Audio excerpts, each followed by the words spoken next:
എല്ലാ കൂട്ടുകാർക്കും നമ്മുടെ പുതിയൊരു വീഡിയോയിലേക്ക് സ്വാഗതം. ഇന്ന് വന്നിരിക്കുന്നത് അരമണിക്കൂറിൽ തയ്യാറാക്കാവുന്ന ഒരു അരിപ്പായസത്തിൻ്റെ റെസിപ്പിയുമായിട്ടാണ്.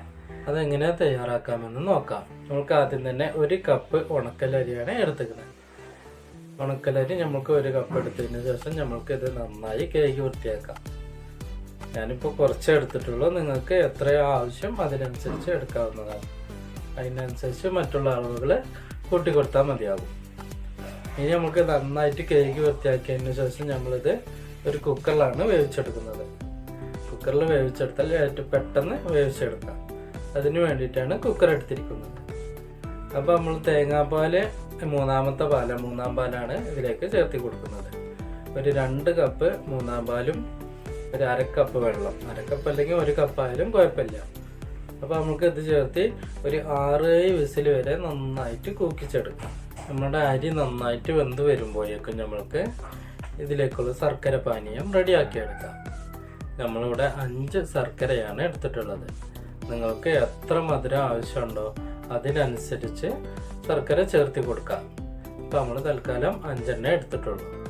ഇതിലേക്ക് 1 കപ്പ് വെള്ളം കൂടി ചേർത്തി കൊടുത്ത് ഇത് നല്ലതുപോലെ മെൽറ്റ് ചെയ്തെടുക്കാം. കൂക്കിച്ചാൻ വെച്ച ചോറ് നന്നായിട്ട് വെന്ത് വന്നിട്ടുണ്ട്. നല്ലതുപോലെ ചോറ് മാതിരി ആവണം.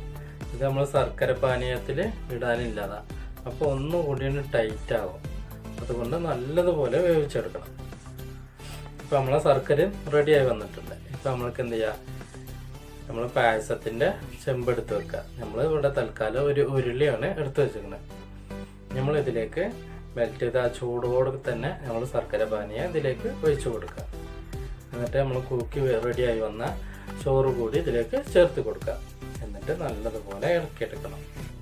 ഇത് രണ്ടും അടിയിൽ പിടിക്കാതെ കൈവിടാതെ വേണം ഇളക്കിയെടുക്കാൻ. ഇതൊരു 10 മിനിറ്റ് നന്നായിട്ട് ഇളക്കിയെടുക്കാം. ഇനി നമ്മൾ ഇതിലേക്ക് ഫ്ലേവറിന് വേണ്ടിയിട്ട് ഒരു 3 ഏലക്ക കൈകൊണ്ട് പിച്ചിട്ടാണ് ഇതിലേക്ക് ഇട്ട് കൊടുക്കുന്നത്. ഇതും ചേർത്ത് നന്നായിട്ട് ഇളക്കി കൊടുക്കുക. കൈവിടാതെ ഇളക്കി കൊടുക്കണം. നമ്മൾ 1 കപ്പ് പാല് കൂടി ഇതിലേക്ക് ചേർത്ത് കൊടുക്കുന്നുണ്ട്.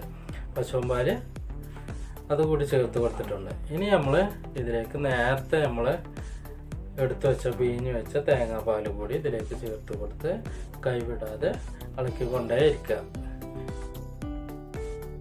അപ്പോഴേക്കും നമ്മൾക്ക് അടുത്ത പാൽ കൂടി ഒഴിച്ചു കൊടുത്ത് നമ്മൾക്കിത് നന്നായിട്ട് ഇളക്കിയെടുക്കാം. നല്ലതുപോലെ കൈവിടാതെ ഇളക്കിയെടുക്കണം. ഇനി നമ്മളിതിലേക്ക് ഈ മധുരം ബാലൻസ് ചെയ്യാൻ വേണ്ടിയിട്ട് ഒരു ശകലം ഉപ്പ് കൂടി ചേർത്ത് കൊടുത്തിട്ടുണ്ട്. ഇനി നമ്മൾക്ക് ഇതിലേക്ക് അണ്ടിപ്പരിപ്പും മുന്തിരിയും നമുക്കിതിൽ തൂമിച്ചിടണം. അതിന് നമ്മൾ നെയ്യ് ആദ്യം ഒഴിച്ച് നന്നായി ചൂടായി വന്നിട്ടുണ്ട്. അപ്പോൾ നമ്മൾ കുറച്ച് കാഷ്നട്ട് ഇതിലിട്ട് നന്നായി ചൂടാക്കിയെടുക്കുക. മുന്തിരി കൂടി ഇട്ട് വറുത്തെടുക്കുക. നമ്മളത് കുറച്ച് കളറ് കൂടിയിട്ടുണ്ട്. നിങ്ങളിതൊന്ന് ശ്രദ്ധിച്ചാൽ മതി. അപ്പോൾ നമ്മളെ പായസം ഇവിടെ റെഡി ആയിട്ടുണ്ട്. അപ്പോൾ നിങ്ങൾ ഇതുപോലെ തയ്യാറാക്കി നോക്കുക. ഇനി അടുത്തൊരു വീഡിയോയുമായി കാണുന്നത് വരെ ടാറ്റാ.